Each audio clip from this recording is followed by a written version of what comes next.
Seu nome é... Você adora jogos de terror e por algum motivo tem uma estranha fixação por jogos de terror co-op. Talvez porque você não tinha com quem jogar no passado e por causa disso era bem triste e solitário. Agora você tenta consertar essa ausência na sua vida tentando jogar jogos co-op, incluindo aqueles que não são organicamente assim.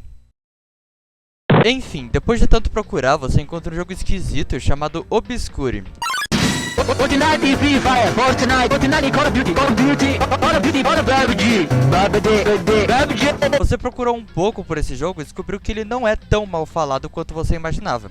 Então você pensa, por que não? E é claro que como você não gosta de sofrer sozinho, você fez de refém um amigo seu pra vocês jogarem juntos.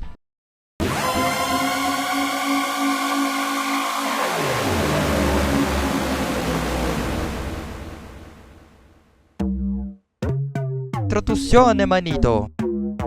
Obscure é um jogo curioso.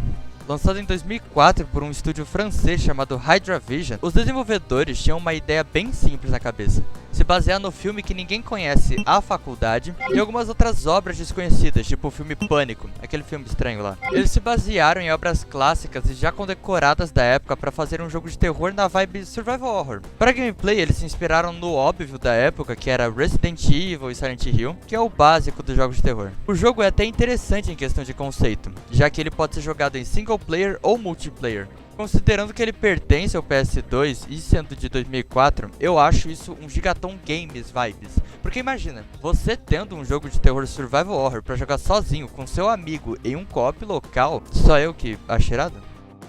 Tá bom. Historinha!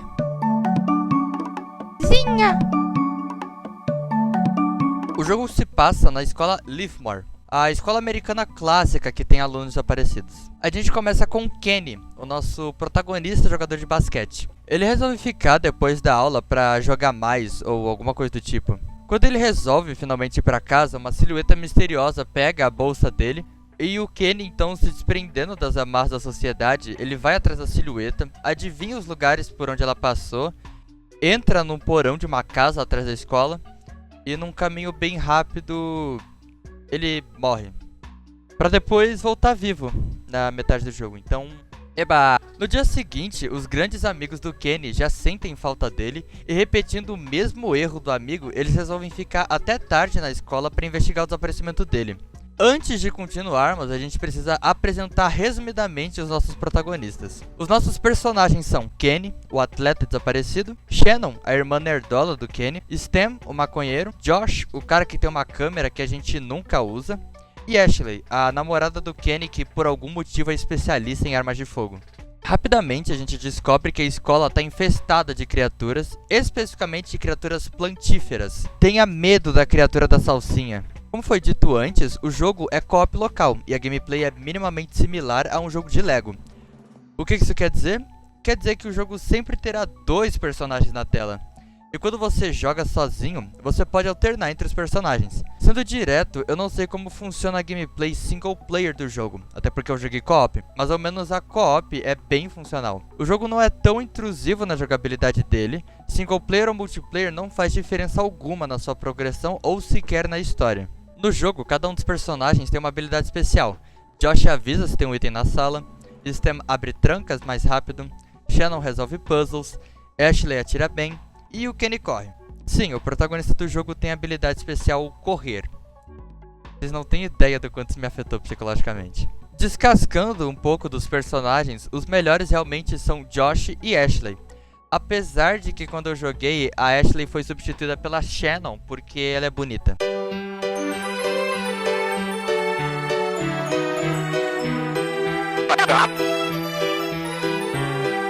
A habilidade do Josh ela é realmente muito boa, ela impede você de ficar preso em qualquer ponto do jogo. Já a habilidade do Stem é tão irrelevante que literalmente tem um item no jogo que você consegue arrombar as mesmas portas que ele. A diferença é que é lento. Sabe em que momento do jogo você precisa abrir algo rápido? Exato, nunca. A habilidade da Shannon é tão insignificante quanto.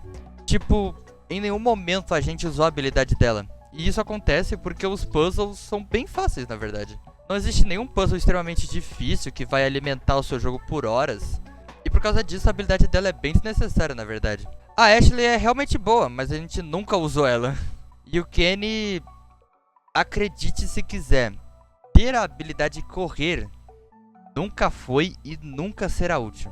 Pessoalmente, o combate do jogo é o meu maior ponto fraco. Principalmente considerando que eu não sou muito bom nesses jogos que tem como estilo de gameplay o Resident Evil antigo. Mas além disso, no combate do jogo você precisa usar uma lanterna para enfraquecer as plantas e daí sim você atira. No começo eu achei divertido, depois eu achei um pouco confuso e depois eu só comecei a odiar isso. As lanternas podem ser amarradas nas armas, então isso tecnicamente facilita no combate. Mas isso não é verdade. O tempo de vulnerabilidade quando você usa a lanterna é muito baixo para você conseguir atacar de um jeito decente. E se você me perguntar se é necessário usar a lanterna neles, eu não sei te dizer. Porque a gente não pensou nisso, mas teoricamente a escuridão em volta das plantas impede elas de tomarem dano. Ou pelo menos ter uma baita de uma resistência. Com o tempo eu comecei a odiar o combate do jogo, porque é muito inconveniente gastar 3 segundos tirando a escuridão do inimigo e depois atacar por 2 segundos e ficar repetindo esse ciclo e repetindo, porque o combate não tem nenhuma variação. E o maior acerto desse combate foi não adicionar plantas que voam. Porque aí sim eu tenho certeza, seria o ápice do combate ruim. Ah, mas e se um personagem morrer? Um personagem morrer, o seu aliado vai entrar na maior depressão que o ser humano conseguiria entrar e vai gastar uns 5 segundos pra reagir igual o CJ do GTA Sanders pela sua morte. Dito isso, a morte é permanente, mas se você ainda tem o Josh e a Shannon, então realmente não importa. A história vai se desenrolando com o que todo jogo bom precisa. Diálogo estranho, arquivos espalhados de maneira significativamente aleatória, com uma tentativa triste de aprofundar a história do jogo, mas eventualmente a gente descobre que o diretor da escola tem um irmão gêmeo irrelevante que eu acho que morreu numa viagem de avião. Esse mesmo diretor é um cara esquisito que montou um setup de laboratório embaixo da escola, porque sim, o diretor é o vilão do jogo, caso não tenha ficado claro no primeiro diálogo em que ele diz aproveitem o sol enquanto podem. Esse cara é tenebroso.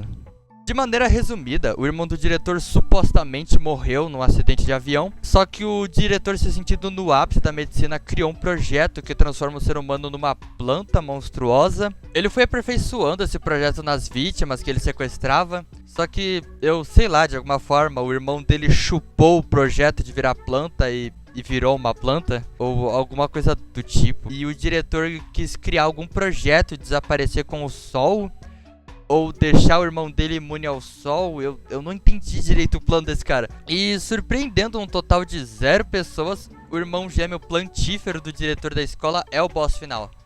Tecnicamente ele é até o único boss do jogo. A gente quebra umas veias dele aqui, outras ali. A gente tem que subir e gastar toda a munição que a gente conseguiu no jogo nele. E o jogo acaba.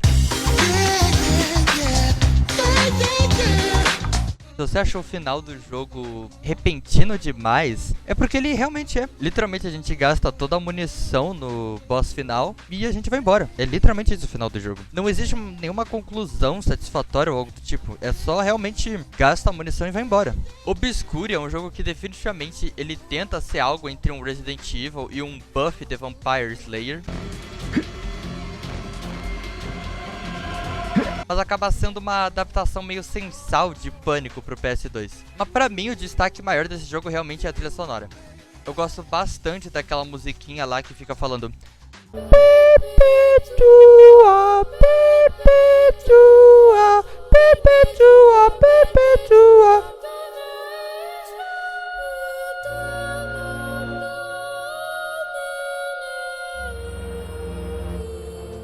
Você vai jogar o jogo, você vai achar iradinho, vai apanhar um pouco com o controle de tanque, vai se questionar um pouco sobre a história meio nada a ver, com uns termos muito técnicos nos documentos das plantas. Mas no fim, é um jogo que começa do nada, acaba do nada e tem um final que não é agradável de maneira alguma. Eu acho que nem é um final, na verdade. Agora, se vocês me dão licença, eu tenho que terminar de superar o luto que meu parceiro sentiu quando eu morri.